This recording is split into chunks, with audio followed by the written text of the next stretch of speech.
The college student who vanished after a crash. Maura Murray, New Hampshire, 2004. Subscribe for more true crime. Like, comment, and help uncover the truth with us. It was evening on February the 9th, 2004.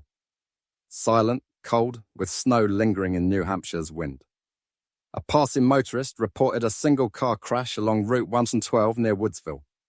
A black Saturn sat off the road, facing the wrong direction, smoke rising from its hood. No driver, no footprints in the fresh snow. The car was locked, with Maura Murray's possessions still inside. The police had come to an empty vehicle at a deserted crash site.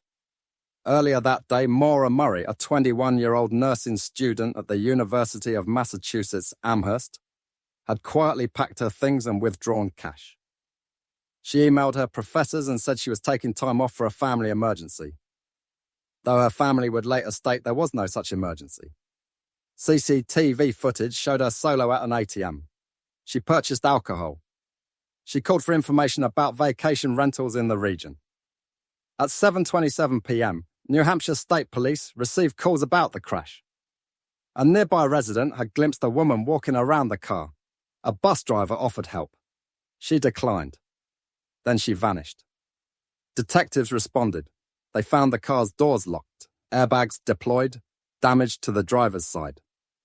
Inside, Maura's phone, wallet, and credit cards were missing. Investigators dusted for prints. They surveyed the snowy terrain in the dark.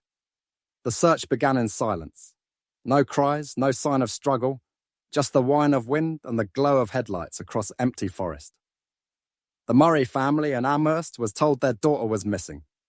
Her parents travelled north to aid in the search. Her sister, Julie, would later say the crash only made sense if Maura intended to drive onward. Why would she leave a scene in such weather, on foot, into the woods? The question echoed through the freezing night. Amateur detectives and podcast communities sprang into action. They mapped the crash, studied cell phone pings, examined every twist of Route 112. But as online theories swelled, real leads were drowned. Every zoomed photo, every speculative angle. Voices louder than evidence. As the first snow melted, a new piece of evidence arrived, a tip about a knife, rusted and stained, mailed anonymously to Maura's father, claiming a brother of a neighbour had confessed.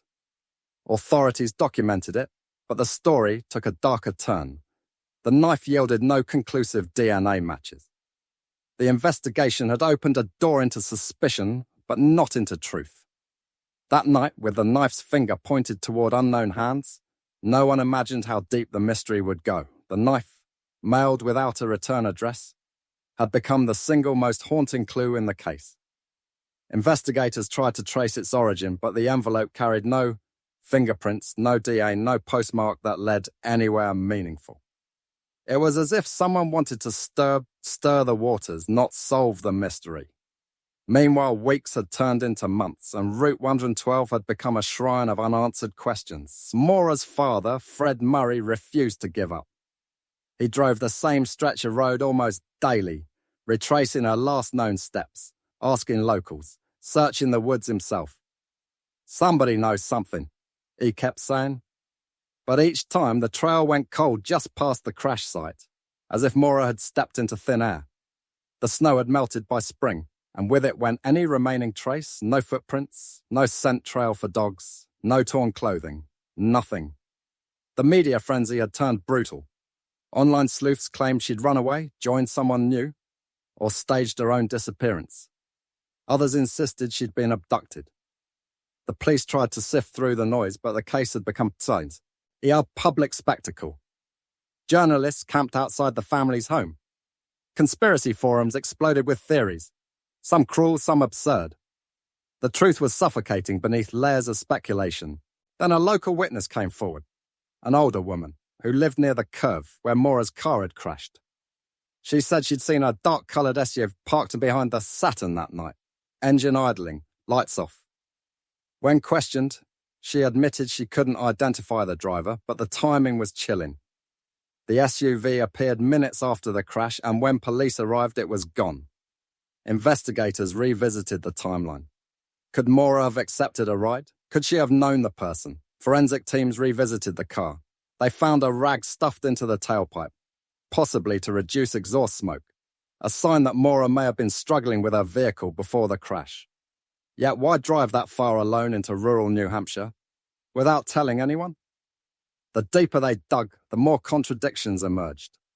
Her quiet preparation, her cash withdrawal, her email to professors. It all hinted at planning. But planning for what? By early summer, volunteers scoured the nearby forest with cadaver dogs. On one pass, the dogs alerted. Faint, uncertain, but real.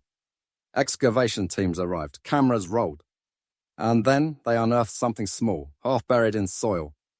A torn piece of fabric matching the colour of Maura's jacket. The discovery froze everyone in place. The air seemed to hold its breath. After months of emptiness, they had found something. But it wasn't the end of the search. It was the beginning of something much darker. By the time the fabric was confirmed to match Maura's jacket, the case had reignited across every major news outlet in America. Search teams flooded the White Mountains, hoping that one fragment might lead to the full story. But like everything else in Maura's disappearance, the lead crumbled fast. The soil sample held traces of animal DNA, not human. Investigators had to admit, again, they were chasing shadows. Still, something about that site didn't sit right. A few days later, a private investigator, hired by the Murray family, returned to the same location. He noticed a clearing a few hundred feet deeper in the woods, one that hadn't been searched before. The terrain was rugged, full of thickets and half-frozen mud. But there were strange signs of disturbance. Tire impressions, an old beer can, and most chillingly, a blue ribbon tied to a branch. Fred Murray said he'd never been there, but blue had been Maura's favourite colour. The FBI had joined in quietly that summer, reviewing every digital trace. Her phone had gone dark just minutes after the crash. No outgoing calls, no data, no GPS ping. But one cell tower connection, caught fleetingly 20 minutes later, 2 miles east, sparked debate. Had someone carried the phone?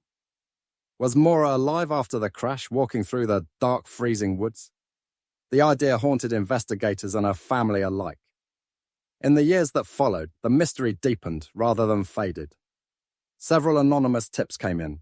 Sightings in Canada, a woman matching her description working in a motel, even a supposed letter sent to her sister. All of them led nowhere. The hardest part was that no body, no weapon, no confirmed trace ever surfaced. Maura Murray had simply vanished from a quiet highway, leaving a nation to speculate. But behind all the noise, her family never stopped pushing. In 2021, new ground-penetrating radar scans were carried out near an old farmhouse, once rumoured to be tied to the case. The results showed a void, possibly a disturbed grave. But digging revealed only debris. The disappointment was crushing. Yet even now her case remains officially open. More than 2 decades later, Maura's face still appears on missing person posters, podcasts and documentaries. Every February, strangers gather on Route 112 with candles, retracing her final steps in silence. No one knows if she ran, if she was taken, or if fate caught her on that cold night. But one truth remains. Something happened on that road. Something the forest still keeps. And until the day someone breaks that silence, the mystery of Maura Murray will remain one of America's most haunting unsolved disappearances. Think this was dark?